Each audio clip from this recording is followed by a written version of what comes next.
Hi friends, family ടൈമിലേക്ക് സ്വാഗതം. ഇന്ന് ഇവിടെ വന്നിരിക്കുന്നത് ഇരുമ്പൻ പുളി അച്ചാറുമായിട്ടാണ്. കഴുകി വൃത്തിയാക്കി കോട്ടൺ തുണിയിൽ തുടച്ചെടുത്ത് മുറിച്ചതാണിത്. നമുക്കിനി ഉണ്ടാക്കാൻ തുടങ്ങാം. ചീനിച്ചട്ടി വെച്ച് ചട്ടി ചൂടായി ഇനി എണ്ണ ഒഴിച്ചു കൊടുക്കാം.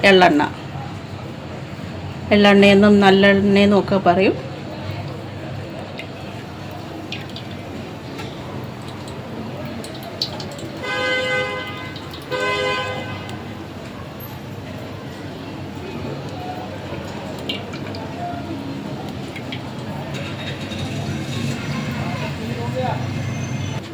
നമുക്കിനി പുളി ഇട്ട് കൊടുത്ത് ഒന്ന് എണ്ണയിൽ വഴറ്റിയെടുക്കാം.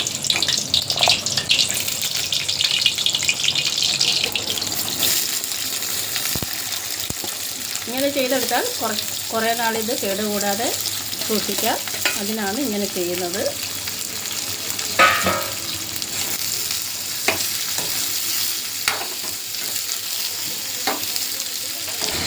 ഇനി നമുക്കിത് എണ്ണയിൽ നിന്ന് കോരിയെടുക്കാം.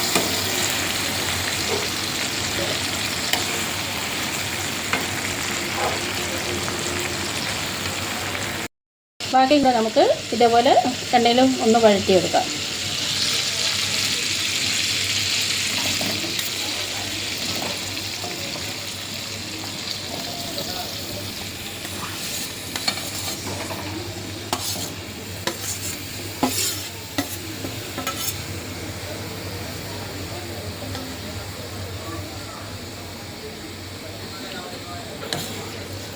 നല്ലോണം മിക്സ് ചെയ്യാം.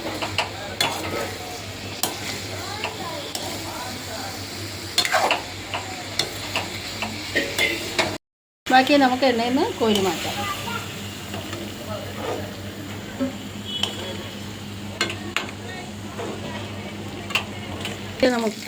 ഇതിലേക്ക് നമുക്ക് കടുക് ഇട്ട് കൊടുക്കാം.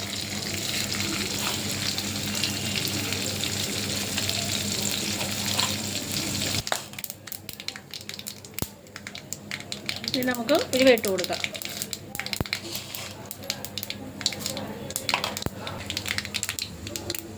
ഇനി നമുക്ക് വെളുത്തുള്ളി ഇട്ട് കൊടുക്കാം.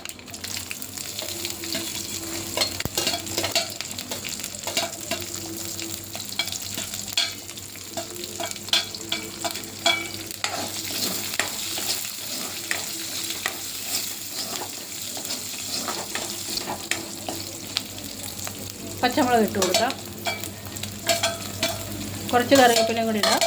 ബാക്കി നമുക്ക് അച്ചാറായിട്ട് അതിൻ്റെ മുകളിൽ കൂടി ഇട്ട് കൊടുക്കാം. ഒരു പ്രത്യേക ടേസ്റ്റാണ്.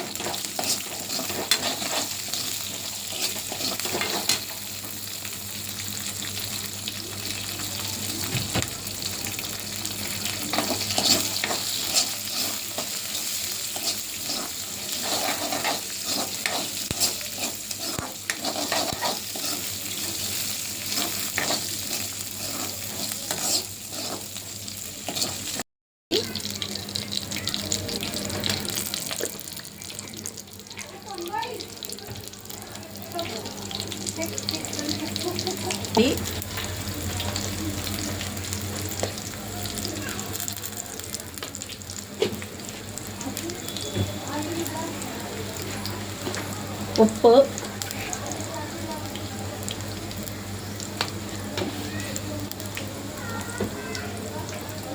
കായപ്പൊടി, ശകലം വിനെഗറും കൂടി ഒഴിക്കാം.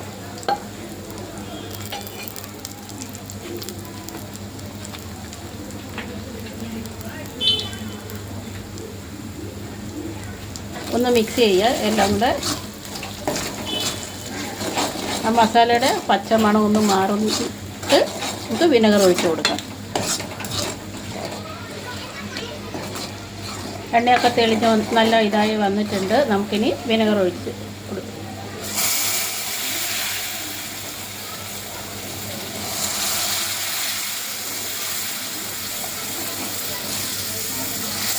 ഇത്രയും കൂടി ഇട്ട് കൊടുക്കാം. ഉപ്പ് എരിവും ഒക്കെ ബാലൻസ് ചെയ്യാനാണ്. ഒരു പ്രത്യേക ടേസ്റ്റുമാണ്. നിങ്ങളൊന്ന് ട്രൈ ചെയ്ത് നോക്കണം.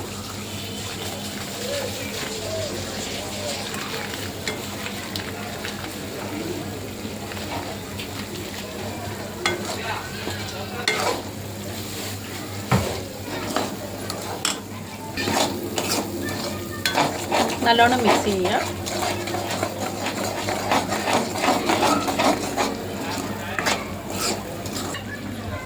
ഇനി നമുക്കിതിലേക്ക് പുളി ചേർത്ത് കൊടുക്കാം.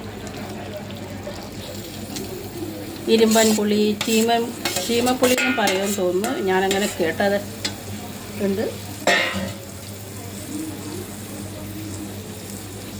അടുത്ത ട്രിപ്പ് കൂടെ ഇട്ട് കൊടുക്കാം.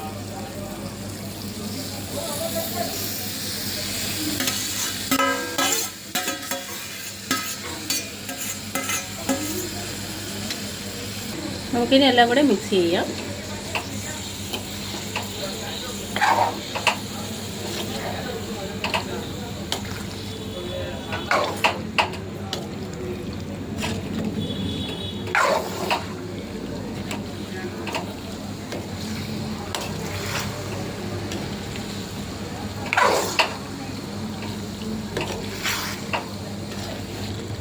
നമുക്കിനി ഗ്യാസ് ഓഫ് ചെയ്ത് കറിവേപ്പില ഇട്ട് കൊടുക്കാം.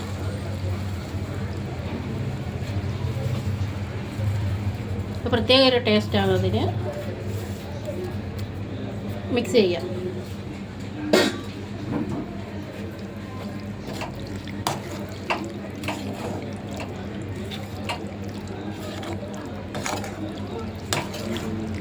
അങ്ങനെ നമ്മുടെ ഇരുമ്പൻ പുളി അച്ചാർ റെഡിയായി. ഇത് 2-3 ദിവസത്തിന് ശേഷമേ എടുക്കാവൂ. അപ്പോൾ ഇതിൻ്റെ മസാലയൊക്കെ നല്ലോണം പിടിച്ച് നല്ല ടേസ്റ്റാണ്. നിങ്ങളൊന്ന് ഉണ്ടാക്കി നോക്കി